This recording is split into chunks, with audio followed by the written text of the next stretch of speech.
Hello, hi. I'm John Michael Wood, CEO of M.A.F.I.E Incorporated. What you see above the webcam image there is a refined animation of the design of my magnetic air focus intake engine.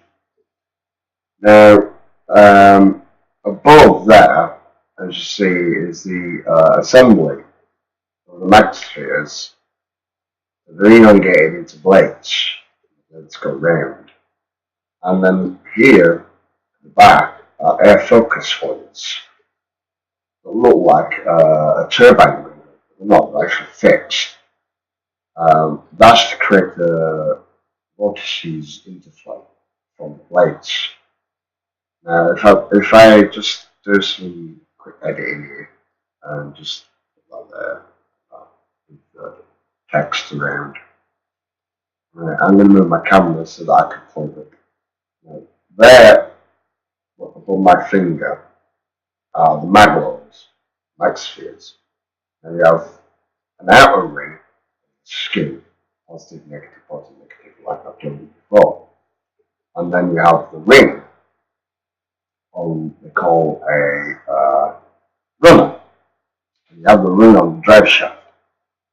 Now, along the drive shaft, all the way along it, on the central core, you have fin points that curl around the corkscrew all the way around.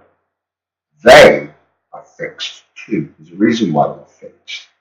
So that the air is drawn in as the air gets pulled in by the actual intake blades. But it's corkscrewed into vortices like that so that it pulls in better rather than just being flowed in straight. So if it's vortices in, the corkscrew into a vortices, the vortices will create higher intensified pressure when it's dragged in by the low curl. Now, as you see, as I move my camera over, you'll see basically here in the mouth intake, you see the curved lip. That's to create low vortices pressures. We're talking about a vacuum point, the actual mouth curve. And as you go further along, the air gets dragged further in and further in under high pressure, the low and high pressure at equal points. Excuse me, I smell. Probably all to live in my life expectancy to smoking. But yeah, don't smoke. I can't help it. It's like this is opportunity. Now you see there, you can see there's a flip, like a fin. That goes all the way around. It's like an afterburner. You ever see F-22? So you have an afterburner for it. That goes to focus the thrust. Well, that's what that does. It's all the way around the mouth. That compresses or relaxes the air pressure into the blade points. And you also have them back here. Right? These, you see that space in there? It's like a little tail. Well, that's also a focus. And that focus is like an afterburner. Presses the air heavier as it goes down. Also, here at the front, you can see what looks like radar mounts, top and bottom. There are four of them, the cross-section points. These are radars, object radars. You can also use it for scope radar and scanning, and also bird strike. So if a bird gets too close to an engine, what you can do is you can focus sonic blast of sonic waves from the focus array, from these arrays here. So you can warn birds at the highest sonic frequency on birds or flying objects such as birds or other planes. If they get too close to the plane, you fire so you can fire a sonic focus frequency of sonic waves. So as to warn birds, there's something getting in their way.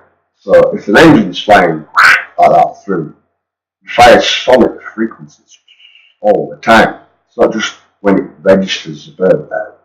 Always firing a sonic focused wave. As to warn birds, something there. So they can change their direction away from the sonic wave. So you don't get bird strikes. And just in case, it has a mesh, soft foam mesh that's impact friendly, but also it'll repel any bird if it hits it, so it doesn't go into the mechanism. It's a soft, life form friendly foam, but it's very, very tough and durable, but soft at the same time. So it bounces out birds, but it allows the air to go through. It's sort of like a mesh. It's really, life form friendly. You don't want bird strikes getting in there because it will mess up the mechanisms. And it's very, life form friendly. So that's a little update I've done there. As you can see in the right at the top, it's a bird strike foam mesh. And the lights are just warning lights. Obviously navigation warning lights. They're very small, so they don't affect people in planes and that. But planes would understand that those lights are in warning lights. So there's a mouth turned on. And obviously you'd have the vortices design on the actual cone and the intake, for obvious visual disorientation methods to prevent anybody passing through the turbine. You're going to see your fan leg going in. Because if you look at it, it's like a transient sort of disorientation, and you see fan legs go around, and you don't know it's there or whatever. It's like a disorientating thing. So if you have the coil shape design on it, it warns you there's something there, so you don't go too near. And that's what the warning light's for as well, as an extra warning, so you don't get too close to an engine. Also, if you look at the way they're designed their spheres, sort of elongated. Well, that's to help with the. You see, some people have designed their mag engines like Rolls Royce, flat padding. Well, it's sort of flat padding, but needs to be aerodynamic. Flat padding sort of works, but it's not efficient.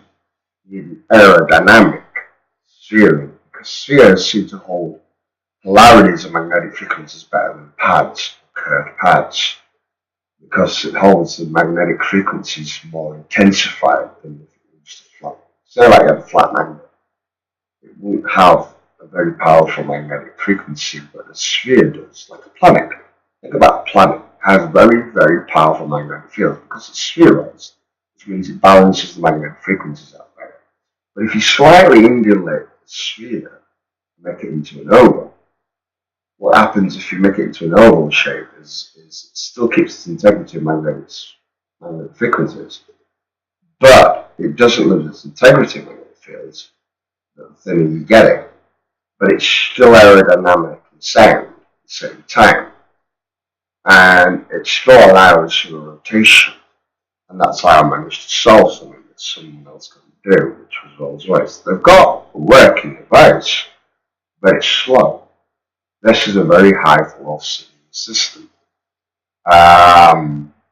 So it would work underwater as well when tweaked where I made waterproof because there's no combustion. So it's an amphibious system as well. But my problem is I'm a bit worried that because it's a non-profit organisation, this information is free on my Facebook and YouTube. People like the Chinese, the Russians, and the Americans might use this and utilise it for warfare, which you can do, but it's a heavy price to pay for what might happen if you did. So don't use it in too. Just a warning. I've just got a funny, bad paranoid feeling that the Chinese are already experimenting with this engine in their South Chinese Sea facilities. That's all I have to say for now. Don't commit to